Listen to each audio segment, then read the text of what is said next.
إن الحمد لله نحمده ونستعينه ونستغفره ونعوذ بالله من شرور أنفسنا ومن سيئات أعمالنا.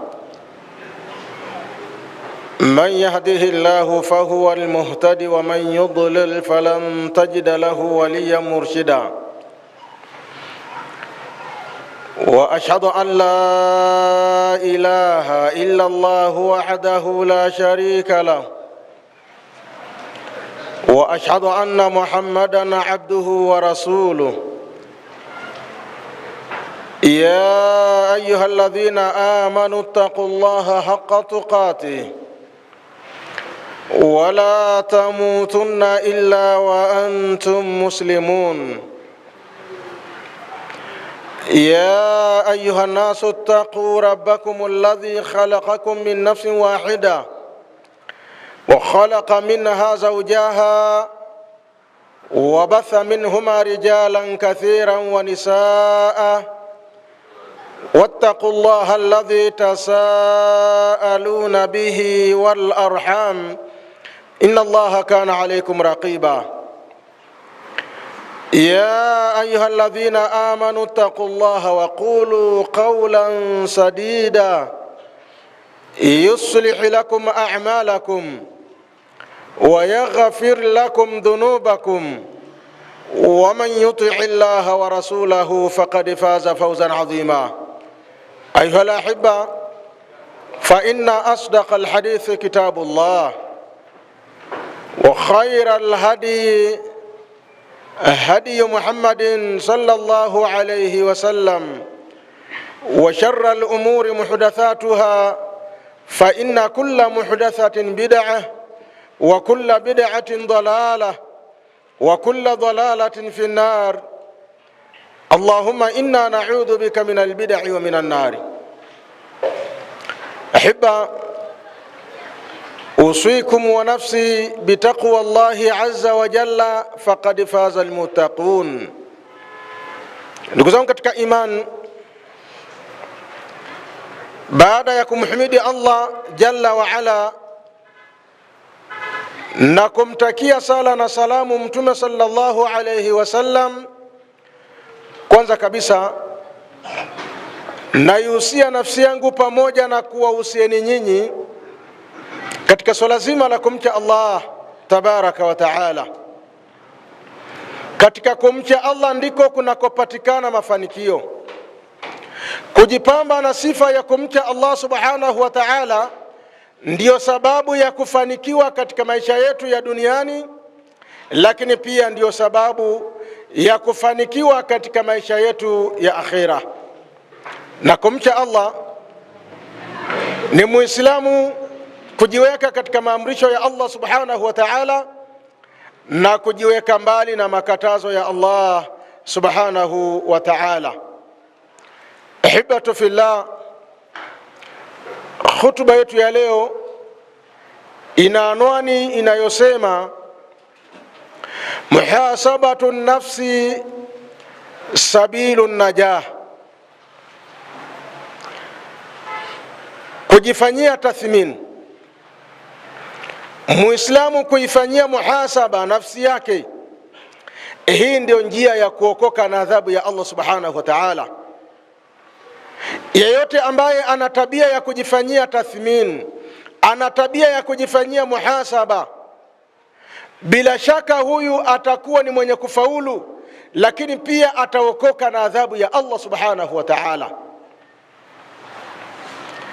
Tumeichagua mada hii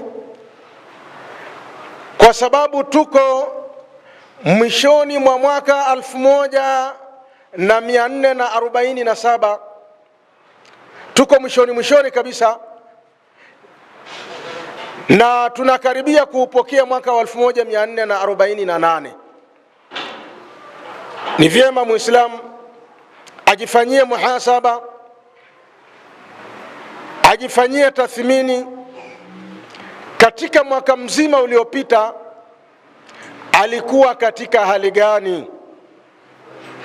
Ahibatu fillah, inna ahamma ma nuwaddi'u fihi hadha al'am wa nastaqbilu akhar huwa muhasabatu nafsi. Hakika jambo la muhimu ambalo tunauaga mwaka huu wa 1447 na kuupokea mwaka mwingine, jambo la muhimu na la msingi ni Muislamu kujifanyia tathmini, ni Muislamu kujifanyia muhasaba katika yale ambayo ameyafanya katika mwaka mzima ambao tunaumaliza. Mtu mwenye akili timamu na mwenye moyo ambao ni wenye kufanya mema lazima anakuwa na tabia ya kujifanyia muhasaba, anakuwa na tabia ya kujifanyia tathmini. Na jambo hili ndugu zangu katika imani ni muhimu katika kila siku tenga muda kwa ajili ya kujifanyia tathmini. Ndani ya siku hii ya leo ni kheri gani ambazo nimezifanya, lakini pia ni wapi nilipokosea, ni maasi gani ambayo nimeyafanya, ni dhambi gani ambayo nimeifanya. Muislamu anatakiwa awe na tabia hii ya kujifanyia muhasaba, ya kujifanyia tathmini. Lakini vile vile jifanyie tathmini katika wiki nzima, wapi umefanikiwa na wapi umefeli. Lakini vile vile jifanyie muhasaba katika mwezi mzima, wapi umefanikiwa na wapi umefeli. Lakini vile vile jifanyie muhasaba ndani ya mwaka mzima, umefanikiwa wapi na umefeli wapi. Na swala hili la kujifanyia muhasaba limeamrishwa na Allah subhanahu wa ta'ala, lakini vile vile limeamrishwa na Mtume sallallahu alayhi wasallam. Allah subhanahu wa ta'ala anasema, ya ayyuhalladhina amanu taqullaha waltanzur nafsum ma qaddamat lighad wattaqullaha inna Allaha khabirun bima ta'malun. Allah anatuita kwa jina la imani, enye ambao mmeamini, mcheni Allah subhanahu wa ta'ala, muogopeni Allah subhanahu wa ta'ala. Baada ya kumcha Allah, waltanzur nafsum ma qaddamat alghad, na nafsi iangalie ilichokitanguliza kwa ajili ya kesho. Umetanguliza nini kitakacho kwenda kukusaidia mbele ya Allah subhanahu wa ta'ala? Umefanya nini ambacho kwa kupitia kitendo hicho yawezekana ikawa ni sababu ya wewe kupata pepo ya Allah subhanahu wa ta'ala? Kila nafsi iangalie imetanguliza nini kwa ajili ya Allah subhanahu wa ta'ala. Allah akarudia kusema, wattaqullaha, namcheni Allah subhanahu wa ta'ala, inna Allaha khabirun bima ta'malun, hakika Allah ni mjuzi kwa yale mnayoyafanya. Kwa katika aya hii Allah subhanahu wa ta'ala anawataka waumini waangalie na wajitathmini walichokitanguliza kwa ajili ya kesho, kwa ajili ya akhera. Ni mambo gani walioyatanguliza yatakayowasaidia na kuwaokoa na adhabu ya Allah subhanahu wa ta'ala. Lakini pia Mtume sallallahu alayhi wasallama katika hadithi ambayo imepokelewa na Shaddad ibn Ausi radhiyallahu anhu, Shaddad anasema, amesema Mtume sallallahu alayhi wasallama, alkayisu man dana nafsahu wa amila lima ba'da almaut, mwenye akili mwerevu ni yule ambaye anaifanyia tathmini nafsi yake, ni yule ambaye anajifanyia muhasaba yeye mwenyewe, wa amila lima ba'da almaut, na akafanya matendo yatakayomsaidia baada ya kufa, na akafanya ibada na kheri zitakazomsaidia baada ya kuondoka katika ulimwengu huu. Huyu ndio mtu mwenye akili, huyu ndio mtu mwerevu. Kwa mtu mwerevu anakuwa na mambo mawili ya muhimu. Jambo la kwanza, anakuwa ni mwenye kujifanyia tathmini, anakuwa ni mwenye kujifanyia muhasaba. Lakini jambo la pili, akatenda matendo yatakayomsaidia baada ya kifo. Sisi sote hapa, hakuna atakayebakia hapa milele, tutaenda kwa Allah subhanahu wa ta'ala.